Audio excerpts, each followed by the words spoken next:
Welcome my channel Triveni steno classes. आज का dictation start होगा 3 सेकंड बाद। स्टार्ट। बहनों व भाइयों, ग्राम पंचायतों की तरह पंचायत समितियों व जिला परिषदों के सदस्य मतदाताओं द्वारा सीधे चुने जाएंगे। पंचायती राज के प्रत्येक स्तर पर सभी पदों पर महिलाओं का 1/3 आरक्षण सुनिश्चित किया गया, अर्थात 33% महिला पंच, सरपंच, प्रधान, प्रमुख बन सकेंगे।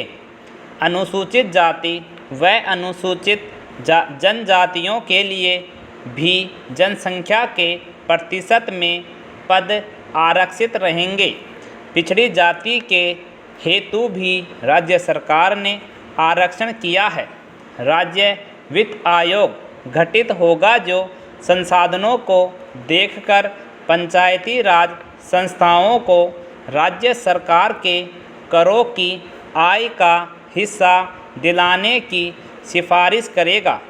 राजस्थान पंचायती राज अधिनियम 1953 एवं पंचायत समिति व जिला परिषद अधिनियम 1959 को समाहित कर तथा 73वें संविधान संशोधन के प्रावधानों को ध्यान में रखते हुए राजस्थान विधानसभा में नया पंचायती राज अधिनियम 9 अप्रैल 1994 को पारित किया गया, जो राज्यपाल महोदय के अनुमोदन के पश्चात 23 अप्रैल 1994 को राज्य में लागू हो गया। हमारे देश विशेषकर राजस्थान में पंचायती राज की आवश्यकता क्यों महसूस की गई, यह प्रश्न आज हमारे मन में कौंधता है। आज पंचायती राज इसलिए आवश्यक है कि इससे प्रशासन में जन सामान्य की सहभागिता बढ़ेगी। इससे लोकतंत्र की जड़ें मजबूत होंगी। गांव की आवश्यकता के अनुसार विकास योजनाएं बनेंगी। योजनाओं का क्रियान्वयन सब लोगों के सामने होगा। लोकतांत्रिक पद्धतियों में प्रशिक्षण पाने और जनतांत्रिक मूल्यों को ग्रहण करने का अवसर मिलेगा। ग्रामीणों का उत्तरदायित्व बढ़ेगा तथा इससे भ्रष्टाचार में कमी आएगी। अनुसूचित जाति, अनुसूचित जनजाति व अन्य पिछड़े वर्गों की प्रभावकारी सहभागिता से राजनीतिक, सामाजिक व आर्थिक खाई पटेगी। विकास संबंधी निर्णयों में महिलाओं की भागीदारी बढ़ेगी तथा सामाजिक कुरीतियां मिटेंगी। लोगों में सहयोग और अपनत्व की भावना बढ़ेगी। इससे ग्रामीण जीवन सुंदर और सुखी बनेगा। गांव की समृद्धि देश को गरिमा व शक्ति देगी और कमज़ोर वर्गों पर विशेष ध्यान दिया जा सकेगा। पैरा। पंचायती राज संस्थाओं में समाज के कमज़ोर वर्गों का, विशेषकर अनुसूचित जाति, अनुसूचित जनजाति, अन्य पिछड़े वर्गों आदि को उचित मात्रा में प्रतिनिधित्व देने में विशेष ध्यान रखा है।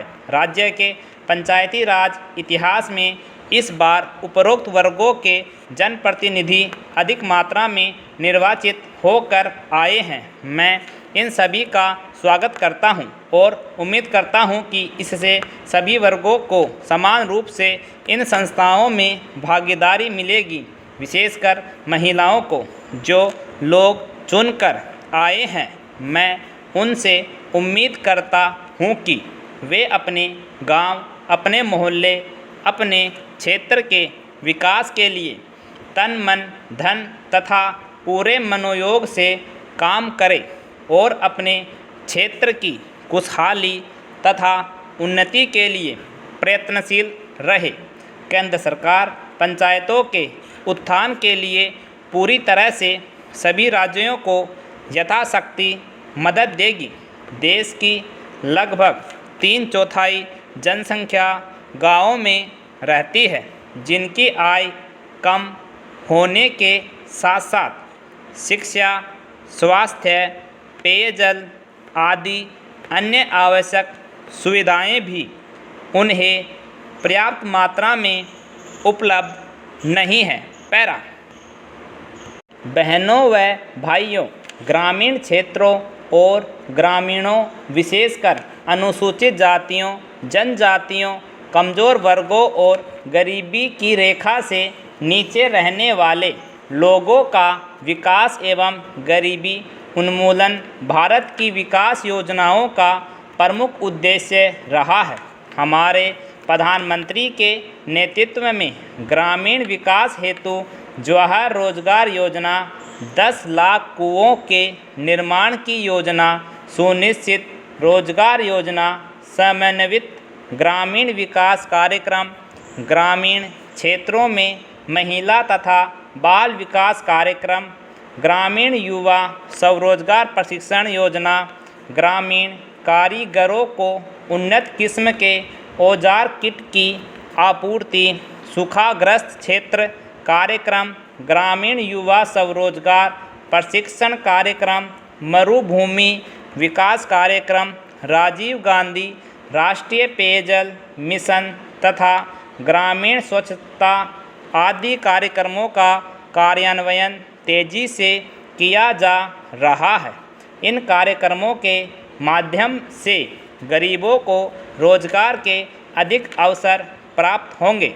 हमारे ग्राम प्रधानों के लिए केंद्र सरकार ने हर गांव में टेलीफोन उपलब्ध कराने की व्यवस्था की है, ताकि उन्हें राज्य के मुख्यालय तथा केंद्र सरकार के मुख्यालयों से संपर्क करने में कोई कठिनाई न हो।